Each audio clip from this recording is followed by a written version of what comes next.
Welcome to the podcast of disaster. I'm your host, JCR1216, and joining me are my co-hosts. Hello, I'm Sparky. Pleasure to be here. Oof. Are you going to introduce This yourself? wonderful cartoon. We have a very interesting episode today, but first let me just say, let's welcome Sparky to the podcast. It's his first episode, and tell us a little bit about yourself. Honestly, I'm like a decent fan of Sonic as a whole, honestly, and I've been branching out with some more like comics lately. So currently reading oh god, what was the name? It was a big one. Metal Virus. Currently reading Metal Virus as we speak. Oh, to plug the podcast, we did do an episode all about the metal virus. Once you get done with that, Yeah, I'm looking forward to that. Oh, you're in for a wild ride. I bet. so I'm, this is. Oh, go I'm ahead. not too far into it. I'm like only like 20 issues in, but Let me know. I'm enjoying it so Let me far. know. Let me know when you start the Lano Fish arc. All right, got you. This is a very interesting comic that we're talking about today. Today we're going to talk about the Crossworlds one-shot. Yeah. One-shot is what we call whenever I throw a boxing glove at Floof when we're playing Crossworlds. The game has been out for a while now, and it was assumed that the comic would come out no less than let me see here. The game came out in September, I believe. That sounds about right. So 3 months after its release. September 25th. My Yeah, little so brother's 3 months birthday. after its release. But unfortunately, it got pushed back a little bit. Just a little bit. But some would say that it was perfect timing on the accounts that IDW originals Tangle the Lemur and Whisper the Wolf were added to the game as free DLC alongside the other added Sega characters. And Let's go. the timing could not have been more perfect. And it seems almost as if it was meant to be planned to be delayed in that manner, in which we had gotten a Tales Tube episode, which was a visual and audio representation of Tangle and Whisper being reintroduced to the series in case people didn't know them, coming off of their first vocal appearance in the Chaotic Case Files. So now we have the prequel comic, because as most people would know, the Sonic series, mostly since Sonic and Mania or so, they would receive bonus animation series or bonus comics to tie into their releases. Um, such and such like Sonic Mania Adventures, Sonic Frontiers Prologue, both Convergence and Divergence, Shadow Generations Dark Beginnings, and then, of course, Fang's Big Break on the side of Superstars, and even some original stuff from Sonic Channel, the Japan website, like the Sonic Colors comics. But now we have Crossworlds, and it gives us an interesting look at the very first race of the Crossworld Grand Prix. Yep. I'm pretty sure all of us have played Crossworlds at this point. We did have a review about Crossworlds on the podcast. Yeah, I love it so far. From what I have played, it's been very fun. I don't personally own the game yet. Been only playing it with a friend, like with someone who owns the game via like Steam share and whatnot, but plan on buying it soon. Well, hopefully we'll be able to get in a race between the podcast of disaster. I think that'd be funny. Yeah. Oh, it would be, especially with me being a huge fan of the Sonic Racing games. I've thought about hosting like a mini Grand Prix, and like to me, like this is something I've been thinking about for a long time. It's like, but it's going to cost a lot of money. It would be basically there would be a Grand Prix whenever when the new Sonic game releases. There's like a podcast Grand Prix, and then the winner gets the next new Sonic game. That's something I've thrown around a lot. That would be pretty cool, actually. That does sound interesting. Yeah, it's gonna be like $5 to enter because right now I'm kind of short on cash. Pet sitting, Honestly, fair. But but I'm not the chaotics levels of broke. Don't worry. True. Yeah. So, there was a lot going into this comic. As we can see with the credits of this thing. Floof, would you like to do the credits? Yes, I would, because I'm pretty sure I haven't missed a credits like in terms of like naming who's involved with the comic. I haven't necessarily like missed saying their names. Well, outside of 84, because I wasn't there for that one. Unless Yeah. it was talked about. I don't remember. But yeah, so for this wonderful one shot, it is most, in case some people were wondering, they have an entire art team assembled for this, reminiscent to think back to the 900 Adventure comic that they put out. The story is written by Yasmin Omar Atta. In case you guys don't know, Yasmin has worked on the Winter Jam comic as well as the For My Destiny story from the 2024 annual, and they will also be working on the upcoming arc starting with issue 87, the one after the current arc with Sage. And it's just looking a lot of fun. I'm very happy that Yasmin's doing more work on the comic. I'm very particularly happy because I love seeing more creatives join like the bigger ensemble of IDW Sonic. And in case you guys also don't know, Yasmin has also done some cover arts. Apparently, from what we know, is that they are currently working on the 35th anniversary special that was previewed no less than I think last month. And they got to work on Tails Tube, having done the models and rigs for Professor Victoria, Jet, Tangle, and Whisper. So wonderful times ahead. And then, in case some of you are familiar with IDW, you'll know who these names are. The artworks are being done by Ryan Jampol, Thomas Roethlisberger, Mato Fonseca, Minho Kim, and Aaron Hammerstrom. Inks by Matt Froes, I believe I'm saying his last name right, please don't kill me, and Rick Mack. And colors by Natalie Haynes, Breck Hardy Curry, Rick Mack, Minho Kim, and Valentina Pinto. And letters by Ed Dukeshire. There is a lot of names. I'm sure some of them sound familiar to you. Some of them don't sound familiar. But we'll go in order of each portion of the comic, obviously, and I will highlight like which of the team worked on what. Anyways, also to point out something very interesting. For the first time, question mark, I believe this is the first time, they'd usually have these roll call pages to like highlight the characters that are featured in the comic. And as far as I am aware, they've never done this with a one shot. So it's very interesting to see this in particular, especially for characters who hadn't had these roll call pages as of, I believe, I want to say 81. Yeah, 81, because that's when they started getting a new designer for the comics. So then, yeah, just some little things here and there that I've noticed. I've been following the comic for a long time. Huh. Someone stop me. I need a breather. Okay, I guess I'll kick things off then. So we open up with the Don Paw. I hope I'm saying that right. It's like Don Dozo. No, it's like no, words. Pokemon's been on the brain. The I Don Paw. I don't even I don't remember the dude's name anyway, so continue. The Don Paw is doing what I do every night with burger and fries on a computer. What type of soda do you think the Don Paw drinks? I think he's a Dr Pepper type of person. And you're Honestly, I not saying see that because a you're not possible biased? I've never drunk soda besides Sprite. Huh. I was actually about to mention, I think he's a potential Sprite guy. You know what? Just for the funny, I feel like a Sprite. I feel like him being a Sprite guy sounds accurate. Sprite cranberry. Exactly, like precisely the cranberry one too. He Uh, just stocks up on a you bunch of know, Sprite that could cranberry. also work too. He just stocks up on so much. Probably has a personal stash of it too. It's kind of like my dad with the vanilla flavored Coca Cola. Like he Mm, like we like the entire garage that we have is just filled with it. dang. Hmm And then we see everyone get invited to Smash Brothers. Racing. Why would you do this? Mhm. But yes, so but yes, so the Donpa is currently in his office working on brand new innovations for racing and the like, as he has been doing since his debut in Team Sonic Racing. In case you guys do not know, Donpa is the CEO of Donpa Motors, the most successful automobile corporation in the universe, and is the king of his own planet Donpa Kingdom. Um, he, again, like I said, debuted in Team Sonic Racing, and he's primarily the master of ceremonies for a lot of these racing events that happen.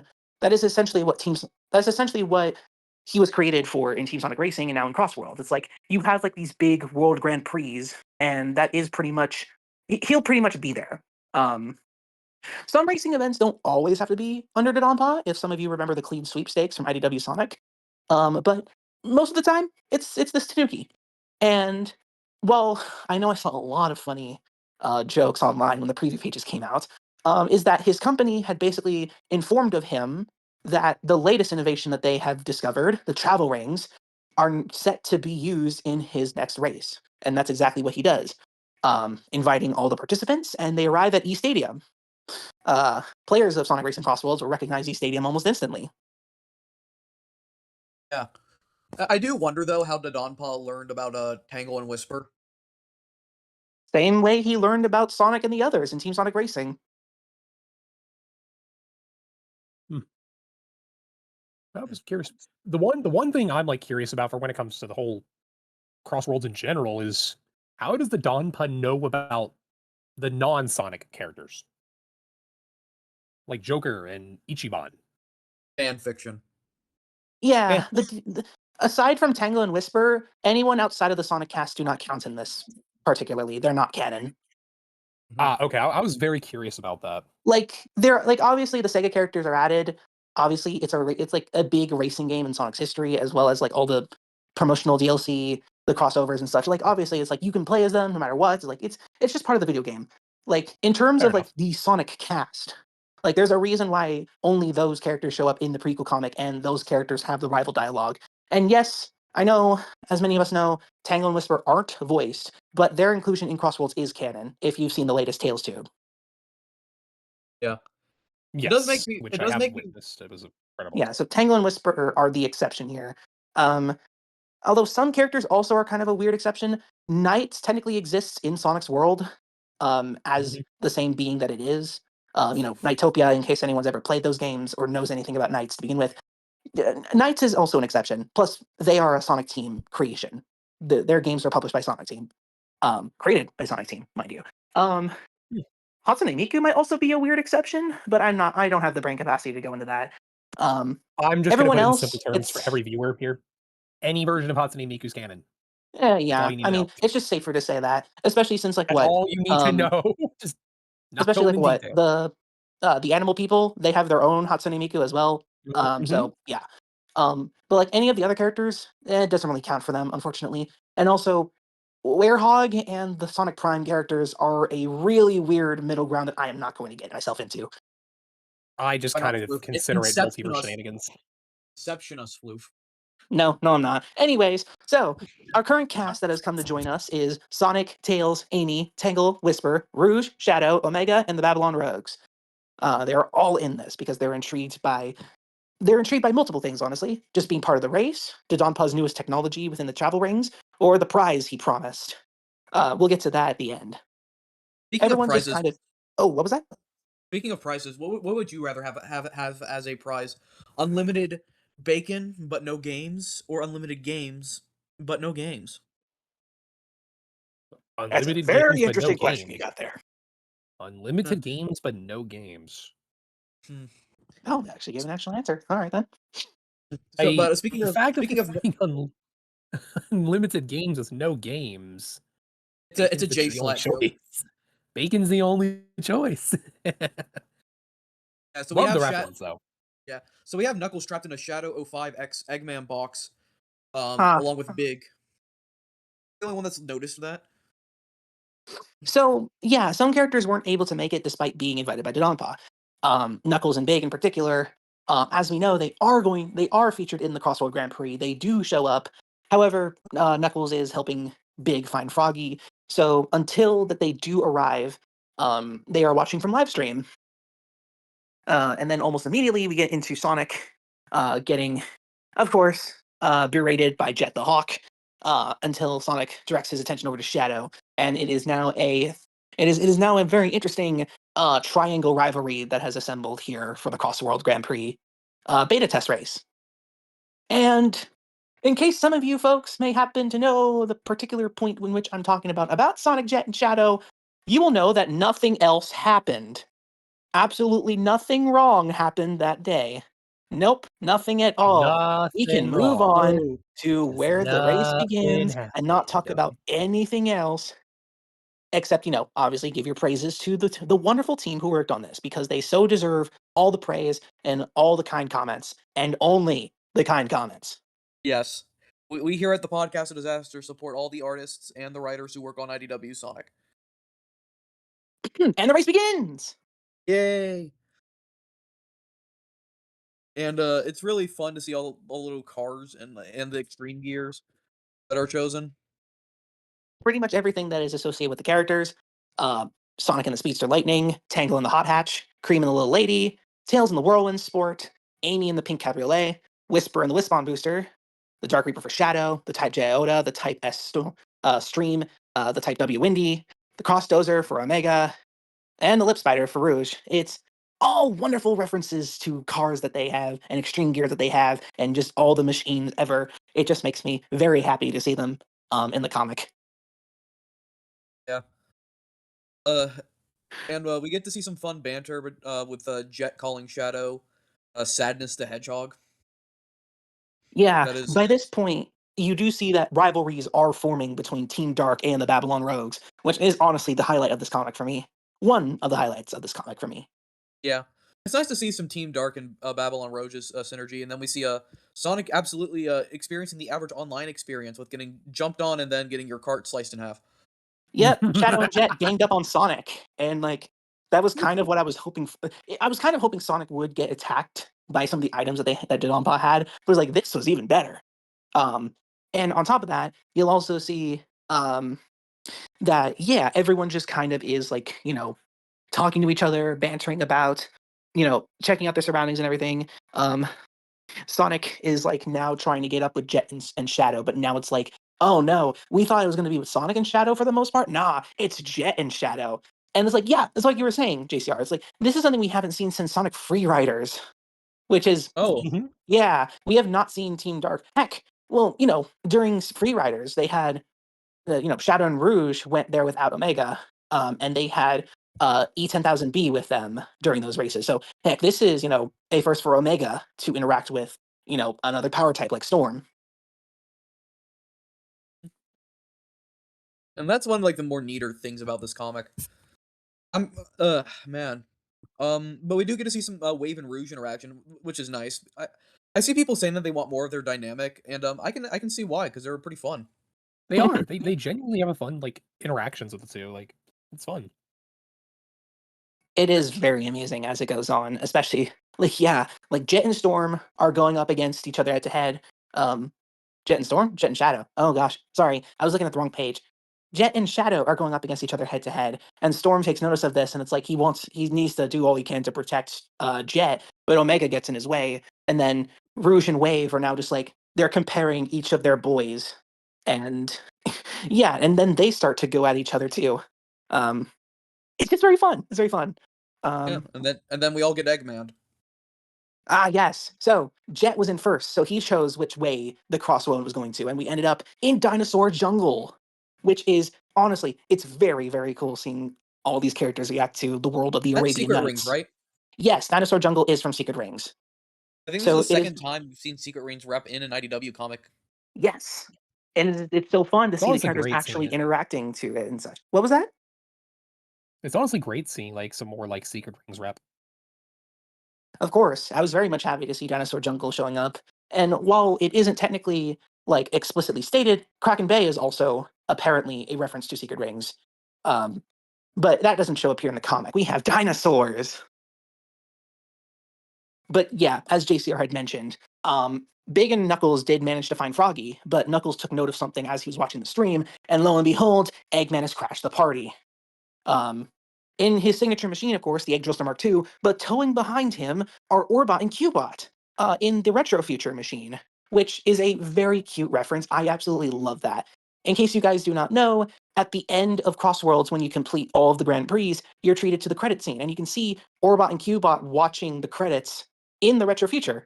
So it's very funny to see that that is basically their car. Like, I love that they did that for this comic. And that's the second highlight. But yeah, so Eggman has managed to crash the party, and everyone is certainly confused. Even Dodonpa, he did not invite Eggman this time. Um, and, Eggman had intercepted all the invites. He crashed the race, and he has brought his homemade, amazing, overly gigantic, super megaton Ultra Bomb to, eliminate all his enemies at once. And he's having fun with the race. He's not going to bomb them now, just unless he wins. If he wins, everyone gets exploded. It's Eggman after all. He has to have some sort of plan. As genius as the plan sounds, Orbot doesn't agree. The others have to stop Eggman before some damage eventually gets done. Amy is not particularly happy that Dodonpa isn't really doing much of anything to stop it because it is against the rules. They are meant to, stick to the items that they have in the race. They do talk about that in the rival dialogue. And Tails tried to do something, but Dodonpa stops him, forcing him back in his seat and stuck to the whirlwind sport. So while everyone else is trying to deal with Eggman, Sonic, Jet, and Shadow are going up against each other again. They're all just like, yeah, Sonic in particular, he's like trying to get in between Jet and Shadow, but like Sonic is honestly feeling singled out. And I will highlight this now. Eastman has gone on record to say that they love to write Sonic when he's having an emotional crisis, a mental crisis, just a crisis in general. So it's very funny that Eastman is honestly going to be known to make Sonic suffer in these comics compared to any other writer who's written him in a cartoony fashion. If you remember Winter Jam. Yeah, I remember that was like one of my personal favorite ones because it was just like that one frame of Sonic like looking like he's about to like that what I'm talking about. You know that scene. Absolutely lose it, crash out. Yeah. Mm-hmm. Yeah. And then we see Tails getting dark chowed. Yes, yeah, exactly. Tails does to get Dark Chow, and then the Dark Chow hits everyone else, including Tangle. And Yeah. Tangle unleashes the slime. How unfortunately, Tangle forgot to mention that this isn't a team race; it's an all-out free for all. And Whisper accidentally gets slimed. Nickelodeon sponsorship. You know what? I wouldn't be surprised if that was the case, because like in the announcement trailer for Crossworlds, we see the Pac-Man mobile, but like we did not know that it was the Pac-Man mobile. So, and also apparently from what I see, there's no one in the car in the trailer. So, considering how far Pac-Man is in the DLC, I would not be surprised if they added the slime just because they knew that they were partnering with Paramount and such. Yeah, and I do like the little detail that you can kind of make out Eggman's eyes when he gets slimed. There's little like Eggman's glasses, Wave's yeah, glasses. It's yeah, amazing. yeah, and But in any case, Whisper now becomes Green Knuckles.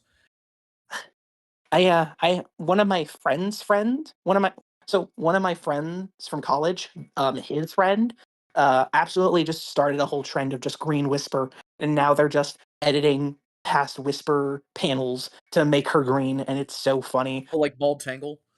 Yeah, that's pretty much what it is. Yep, pretty much, yep. Okay, so this means I need to convince them to do Fish Lanolin. That's probably not going to happen. Aw. Lano Fish Anywho, for Chan. Anywho, the slime has been wiped from everyone, and things are very much hijinksing, in which Storm has a tornado power up, but Omega uses a shield power up, and just a lot of things. A lot of things happen. Also, yeah, in case some people did not know, that is the tornado power up that Storm has. Um, again, it's more of a cartoony sort of vibe. That's what we get from this. Oh, I forgot to mention the artist. That's very unfortunate. Let me just quickly do this. Okay, Okay, so yeah. the first part in E Stadium was by Ryan Jampol and Natalie Haynes, and now the current part that we are at with Dinosaur Jungle is by Thomas Roethlisberger, Matt Roez, and Bacardi Curry. Okay, I'm good now. We can move on. Yippee. We do get a small little Omega fourth wall break with like him with his dialogue panel. While we see in that panel that we mentioned earlier with him like trying to shake off the slime. That's honestly amazing, and everyone knows it. Yeah, it really much like, is. like you can tell, like obviously it's a tie-in comic, but it's like compared to like what the Team Sonic Racing comic they put out a while ago, I like this a lot just because of the way they do the game mechanics in the story, and plus also the story is more intriguing and such. But Team Sonic Racing's one shot still good.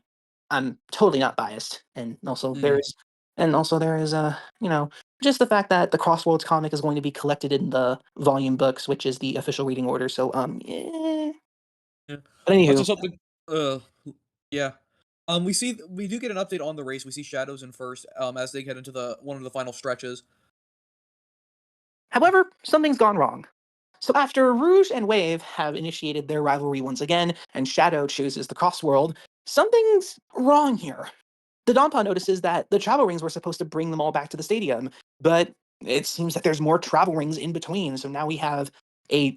So whereas Dinosaur Jungle was lap 2.1, we now have lap 2.2. And oh my gosh.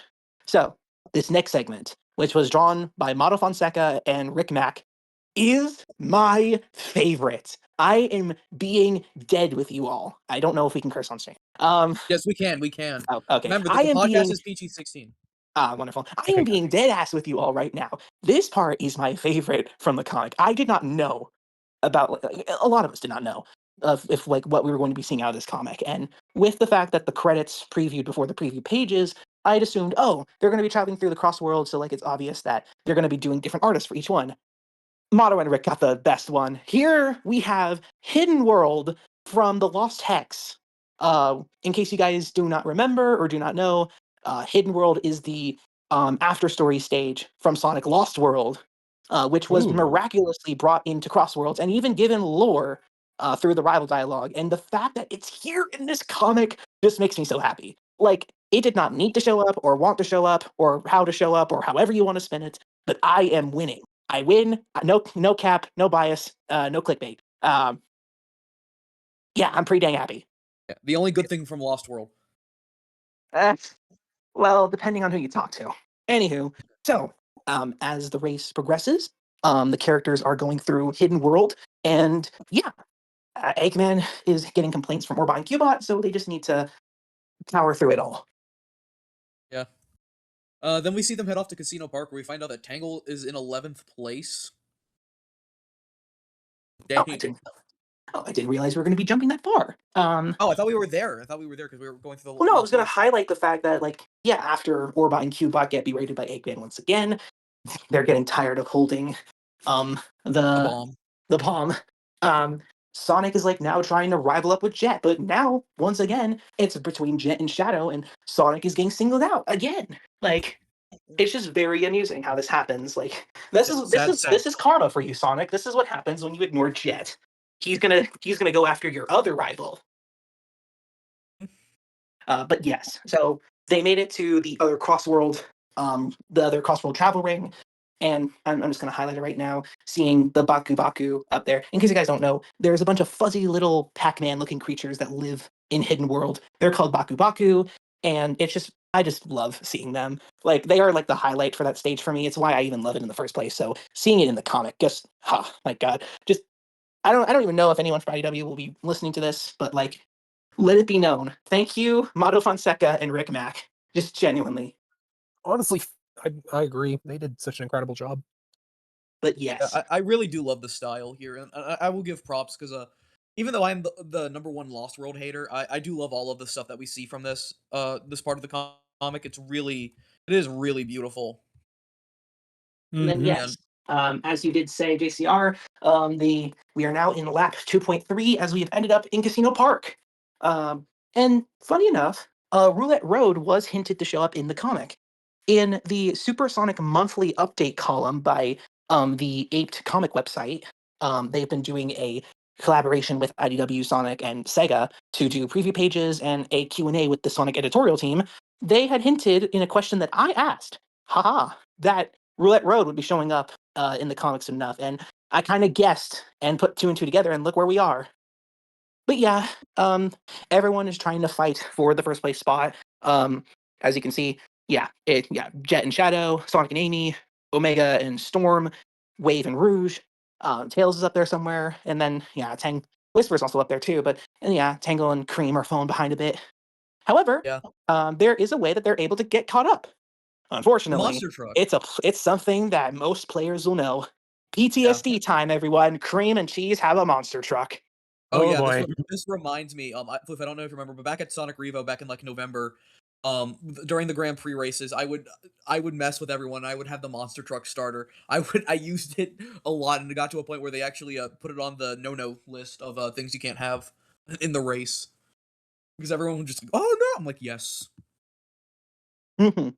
Yeah, you were. I wasn't there to watch you guys, but from what I did hear, you two are you were a bit of a menace. I love being the little funny. Yeah, but it is funny to see Flat Omega and Flat Wave. Let's hope there isn't a character named Stanley in the future. Evan, look out! Huh. I walked right into that one, didn't I? Yes. Anywho, Tails and Tanglin are coordinating with each other, and Tails is very much understanding of the fact that Dodonpa is too invested with how the race is going and how unpredictable Eggman's bomb is going to be, and also just how unhelpful things are going to be looking if they don't take care of Eggman. And unfortunately, Whisper was hoping that she'd be able to help in some way, but she's out of her element as she did leave the variable Wismon behind in order to, respect the rules of the races. This is kind of like a small little thing that you can tell that this is clearly like before the races, because as you guys know, in later on in Crossworld itself, Whisper does have her Wismon on her. So little things like that make the most sense. Um, and Tangle manages to use a Violet Wisp in order to grab an edge in order to get one over Eggman, and the Donpa's pretty happy about it. Also, shout out to Minnow Kim, who did all the art in this. He did pretty much everything, the line art and the colors. It's really nice just to see a full blown Minnow Kim moment. Yeah. And yeah, again, shout out to bringing in the Violet Wisp. I have a dear friend of mine who I know would love to see that a Violet Wisp is in this comic. Um, yeah, I have to tell her eventually. I'm not sure if she's caught up with IDW. Yeah, but Tangle decides to pull a Team Sonic Racing and hand over the homing punch weaponry over to Whisper, so that way she can get her moment on Eggman, which she does. Yep. And I wonder if that like hurts. Like I obviously it's gonna hits the thing, but I wonder if any imagine getting that like hit on your skin. Like imagine like getting rocked in the back of the head by a boxing glove. Actually, from what it looks like here, is that the homing punches do hit. Yeah, one of them hits Eggman, the other hits Orbot and Cubot, and then the other hits the chain that Eggman was pulling Orbot and Cubot from, which sends them all spiraling. And so, as the characters all leave Eggman behind, and the Donpa was so. But yeah, as I was saying, it's like the homing punches managed to get Eggman, Orbot, and Cubot, and the chain that was pulling them, and that collision occurs and the bomb goes off, sending everyone back to E Stadium as the travel rings have ended their shenanigans.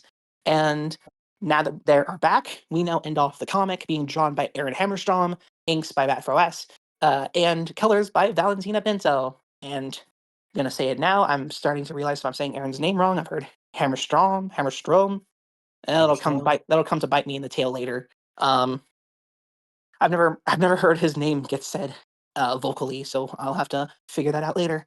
But yeah, so now that we got that over with, JCR, if you mind telling us what happens to everyone once they hit the finish line?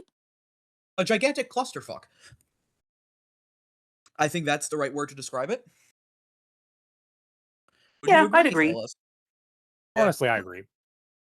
Everyone recreates the ending of one of those cars races where everyone crashes into each other, and yeah, I'm surprised there's like no like real damage, and no one has any broken bones besides Eggman who has his spirit broken. Yeah, It's when the doesn't he Sonic have his spirit cast. broken? Let's be honest. Yeah. It's the Sonic the Hedgehog cast. They can handle a bomb explosion. I mean, Eggman lasted dropping out of the sky 1,000 feet and a whole bunch of other things. And well, actually, I now see this through the point where it's that Eggman looks to be knocked out, and Orbot and Cubot set off with him in the Eggmobile. Yeah, that is pretty funny.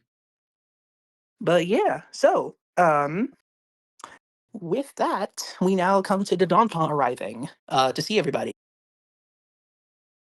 Yeah, I'll pick up where Floof left off because he muted himself. Yeah, it's Mhm. definitely interesting. It really We is.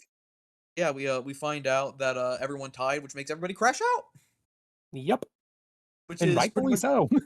They're yeah. like, "Oh, Uh, come on!" Yeah, poor everyone else. But Tangle and Whisper and Tail seem to handle it pretty well, and Knuckles and Big were entertained. Mhm. And we get to see Sonic and Tangle gassing up Cream. Yeah. Hmm, Sonic it's fun. proposes to do another one, and everyone wants to do it. And that leads to the funny picture moment where we see Storm accidentally stomp on Tails' tail. Tangle gets offended You are and just upset. jumping over parts, aren't you? Oh, what part did I miss? Ugh. So yeah, Dodonpa had come down to congratulate everyone on the absolute crash tie that they had, as well as um, telling Sonic that he'll be planning more Grand Prix races in the future. Not only inviting more of his friends, as we know from the video game, but inviting more of his enemies, as we know in the video game. And while Sonic does tell him to calm down on that fact, we know for a fact that Dodonpa he's too innovative to ever consider calming down about this prospect of a Grand Prix race. And that pretty much does set up the rest of the Crossworlds events, such as Tails visiting, um, excuse me, such as Tails visiting the Donpa Kingdom in his Tails tubes, the race that they have where Shadow wins in the animation, and just Sonic Racing Crossworlds in general. But yeah, we do see the rivalry between Team Dark and the Babylon Rogues subside for now, as Shadow and Jet realize that no matter how much that they did in order to win, they tied. Rouge is not going to be able to get a prize after all. Wave is going to be annoyed for a little bit.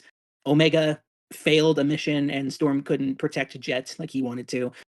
And despite the fact that everyone had fun in their own way, uh, Tangle, Whisper, Tails, Amy, Cream, all of them, everyone just yeah, even Knuckles and Big had fun time watching it. So yeah, the Don Pod gets everyone for a picture, and it ends very, very badly, which is Yeah. Oh, perfect no. for these characters. Storm accidentally steps on Tails' tail. Tangle gets very mad. Rouge has to deal with Sonic and Jet yelling at each other again. Omega opens fire. Amy's about to hammer some E1. Dang it! Wow, I was on a roll with that one, to be honest. Amy's about to hammer some E series robot. Cream tries to stop her. Shadow is just done with everyone. Wave is Terrified. yeah. Whisperer wants nothing to do with it and disassociates. And even Froggy has some business to do as he hops on Knuckles' head. But the Donpa is happy with everything. And as we all know, the races do go off without a hitch. And I am also just seeing for the very first time that, hey, look at what we got here. There's a Sonic Letter Squad in the comic. Yeah, this is all very interesting. For the very first time, we not only have a roll call page for a one shot, but a Letter Squad page as well. I'm not sure if they've done this for a one shot, but it was very, very awesome.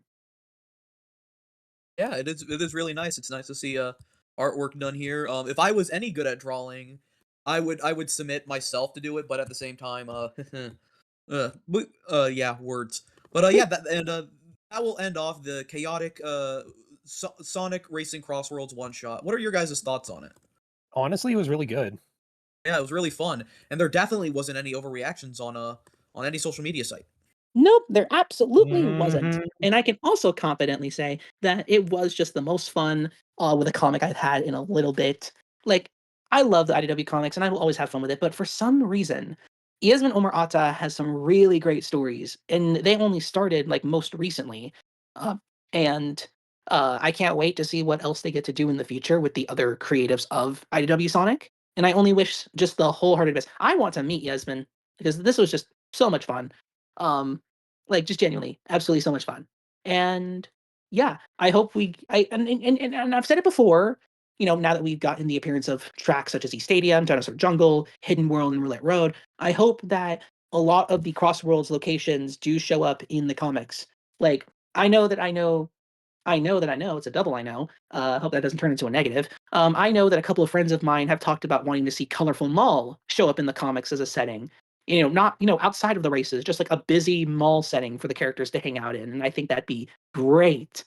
And as a small guilty pleasure of mine, like outside of Hidden World, since it surprisingly showed up in this comic, I would love to see a story set in Steampunk City, because that is also one of my favorite levels to show up in Crossworlds. Like, oh man, Crossworlds gave me a lot of good stuff to chew on, and this comic is absolutely taking advantage of it. And I hope the comics in the future also take more advantage of it. Hmm. Yep. I agree. Yeah, I had fun with this, and just remember that these are very talented people that are working on these comics, and they've done a lot of great stuff, and I hope they continue to do a lot of great stuff. And we and you're always allowed to be critical of the comics, obviously, but don't go out and harass the people who work on them. I think that's a message we can all get behind. Just Mhm. have fun and enjoy what we have. And then also, like, as much as, sneak peeks do tend to pop up from the comic every now and then, not just saying this just because I am part of that problem particularly, but it should be known that while your criticism is most valid, um, also wait for the official release because you never know what will happen beyond just those previews. You can't just assume off of 5 out of the 20 or 30 pages in the comic book itself. Yeah. But other than that, I'm pleasantly happy with the Crossroads comic, and I do hope that everyone has a wonderful time, like admiring their favorite parts, whether it was the Team Dark and Babylon Rogues rivalry, Sonic getting singled out by Jet and Shadow focusing on each other, Tango and Whisper being here, Cream having her big monster truck moment, or the fact that it was overshadowed. Dodonpa's um, Dodonpa's second appearance in IDW comic, but like a pretty big central role. Like I've been seeing some people say that they've been starting to like him a lot more with this comic, and I'm happy that's the case. Yeah. And I think we're going to race right over to the finish line for this episode of the Podcast of Disaster. Reminder again, please welcome Sparky to the co-host ranks. I hope you had a great time with your I did. very first episode. I We did hope have a you'll good be time. able to get caught up in time with the comics. I'm not just saying that because the next one is going to be happening this Wednesday. This coming up Wednesday, I mean. But obviously, take it at your own time, of course. Hmm. Yeah. And that episode might not have me in it. Ooh. Mm. Ooh. Yeah. That will do it for this episode of the Podcast of Disaster. As always, be good to yourselves, others, and mothers, and we will see you next time. Bye, Cheers, everybody. everybody. Bye bye.